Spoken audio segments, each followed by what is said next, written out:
Siamo con Mister Pinna al termine del match vinto in rimonta dal Cotton Club contro la Pisana, un match a due facce, un primo tempo sicuramente all'appannaggio della squadra di Mister Di Pasquale. Siete comunque riusciti a chiudere il primo tempo in parità, è stato importante perché poi nella ripresa invece è uscito il Cotton Club che conoscevamo, pressione alta a tutto campo e una vittoria alla fine dei 50 minuti meritata.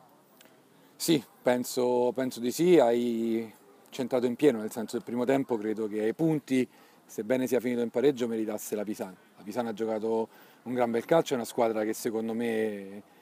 credo che già ha fatto comunque scalpore, no? Il fatto che non è promossa vinca, ma noi siamo quello, no? Siamo comunque una squadra che da una promossa ha vinto tutto, per cui non ci dobbiamo più stupire di questo. È una squadra che abiterà i piani alti della classifica per tutto il campionato, darà filo da torcere a tante squadre, sono molto organizzati, giocatori di qualità incredibile, quindi noi sapevamo questo. Il primo tempo forse lo abbiamo giocato un po' più contratti perché sapevamo che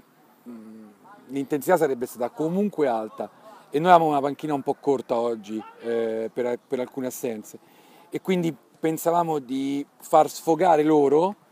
e riuscire poi a uscire alla lunga, che è un po' la caratteristica nostra. Così è andata, ovviamente è dispiaciuto per il gol subito, però ci sono anche gli avversari, per cui non è che possiamo fare a meno. Ottimo aver chiuso il primo tempo in parità e poi il secondo tempo credo che effettivamente abbiamo preso totalmente in mano il campo, abbiamo forse raccolto meno di quello che abbiamo seminato perché un paio di occasioni nitide De Bernardo che come al solito ragazzi, cioè, io non so se ce l'ha proprio con noi, comunque ce l'ha un po' con tutti, lui un miracolo a partita lo fa perché non sarebbe De Bernardo e alla fine soddisfatto, vedo il bicchiere mezzo pieno perché il pareggio con De Angelis forse ci aveva un po' demoralizzato perché avevamo giocato anche male per merito del De Angelis, ma oggi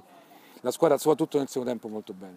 Possiamo dire che la partita è cambiata su due soluzioni che sono state mutate da te in corsa. Nel primo tempo, i primi 20 minuti, ha impostato tanto Cristian Conti, poi è uscito invece Blandino Regista che è riuscito a farsi vedere di più e quindi ha dato più geometria al vostro gioco e in secondo luogo l'ingresso di Lefebvre che ha dato un peso specifico in attacco diverso rispetto ad Artistico che invece ha potuto poi ritornare a fare il suo lavoro da esterno barra seconda punta. Allora, il discorso è che Davide in questo momento non ha ancora 50 minuti a alto ritmo nelle gambe. E ho parlato con lui, ci siamo comunque confrontati e quindi sapevo che non potevo giocarmelo dall'inizio perché la partita sarebbe stata questa, cioè alla fine una squadra come la Pisana avrebbe magari arretrato un po' il baricentro, ci avrebbe concesso qualcosa e avere chi faceva sportelate lì in quel momento della gara, cioè nella seconda frazione avrebbe fatto molto più comodo. All'inizio eravamo magari più pronti per soffrire. E ha impostato sicuramente più Christian nel primo tempo rispetto a Blando, ma anche per quanto prestava la Pisana. Cioè la Pisana ci prestava in un modo che il nostro centrale di centrocampo aveva difficoltà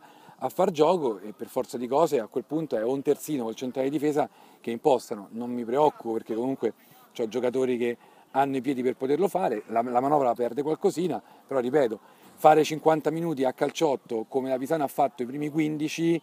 devi avere 35 giocatori in panchina per poterli toreare tutti quanti perché sennò dopo un po' scoppiano, anche se parliamo di gente allenata. E quindi ci sta che in una partita si possa giocare in un certo modo per un tempo e poi dopo uscire magari con dei cambi e un po' anche diciamo compito mio farlo, no? Quindi in questo caso era abbastanza facile perché l'assenza di Mirko Forcina ci ha un po' inaspettata perché ha avuto un problema fisico, però alla fine questo è quello che è andato e così siamo riusciti a esprimere meglio il gioco, ma per diversi fattori, anche perché la Pisana era stanca. L'ultima e la prossima partita, ovviamente è la classica di questi ultimi 2 anni della Lega Calciotto, ospitate qui al Ciriaci il Checco dello Scapicollo, Checco che arriva con a punteggio pieno, ha appena battuto il De Angelis 4-3, quindi per la prima volta se non sbaglio li affrontate sotto in classifica e non alla pari o sopra. Siamo a inizio campionato, sinceramente adesso andarmi a preoccupare se affronto Checco con 3 punti di vantaggio, 3 punti di svantaggio non mi interessa, nel senso poi sono due, no? Loro sono a 6, noi a 4, io sono soltanto contento, lo ripeto sempre, per me è davvero un onore ogni volta che il Cotton scende in campo col Checco perché Checco rappresenta la storia della Lega Calcio 8. È una squadra fantastica, a livello di dirigenza, di allenatore, di giocatori, sono tutti veramente... c'è stato tanto per noi anche da apprezzare durante la prima stagione di Serie A e anche all'inizio di questa stagione, quindi sono molto contento che ogni volta ci sia la possibilità di fare questa partita, perché sistematicamente esce fuori una partita molto tirata, molto corretta sempre, non ci sono mai stati episodi sopra le righe tra noi e loro, e sempre secondo me una partita bella proprio da vedere, quindi la prossima settimana